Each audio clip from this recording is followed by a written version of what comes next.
আসসালামু আলাইকুম সবাইকে। আশা করি সবাই ভালো আছেন, আমিও ভালো আছি। এটা আরও 2 দিন আগের ভিডিও। আমি গিয়ে কোয়ান্টাম মেথডের একটা প্রোগ্রামে যাব আর কি। ফার্স্টে হাউজিং 4 নম্বর সেকশনের সুখাঙ্গন এই বিল্ডিংয়ের দোতলায় আসি। তারপর এখান থেকে আমরা কুমিল্লা শাখা অফিসে যাই। আর এই শাখা অফিসটা কর ভবনের পিছনের গলিতেই।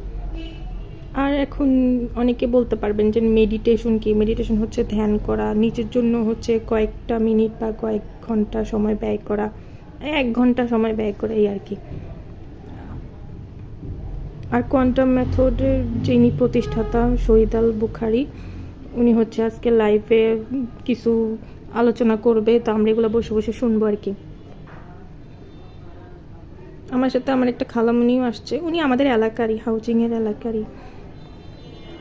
ফার্স্টে কিন্তু আমিও আগে মেডিটেশন এত করতাম না। 2012 সালে যখন আমি ইন্টারমিডিয়েটে পড়তাম, তখন গিয়ে আম্মু আমাকে জোর করে করে নিয়ে আসতো আর কি। আম্মা ডিপ্রেশনে ছিল, কিন্তু নিয়ে আসতো আমার জোর করে করে। তো ওইখানে এই যে উনি প্রতিষ্ঠাতা শহীদ আল বুখারি, উনাকে সবাই গুরুজি মানে আর কি। উনি কিন্তু মুসলমান ধর্মেরই, কিন্তু উনি মেডিটেশন এটা বের করে কোয়ান্টাম মেথডের ফাউন্ডেশনের প্রতিষ্ঠাতা উনি। আমরা মেডিটেশন করি, তারপর ওনার আলোচনা শুনি, তারপর আমরা নাস্তা করি। এখানে গুড়ের চাট অনেক মজা ছিল, আর যে ছোটো পেটিসটার দিছে এটাও অনেক মজা ছিল।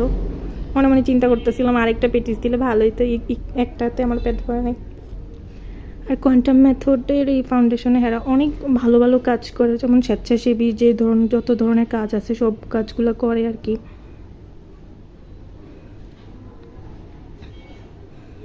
নারী, শিশু, তারপরে অবহেলিত মানুষ, সব মানুষদেরকে নিয়ে কাজ করে।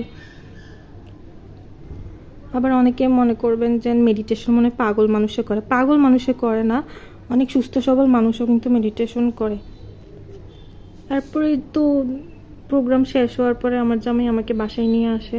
বাসায় আসার আগে আমি ওরা বলছিলাম যে আমি কিছু খাবো, হয়তো চটপটি ফুচকা খাবো এইসব বলছিলাম। এখন আমার জামাই আর চটপটি ফুচকা খাওয়াই নাই, হালিম খাইয়া তারপর আমরা বাসায় এসে পড়ি।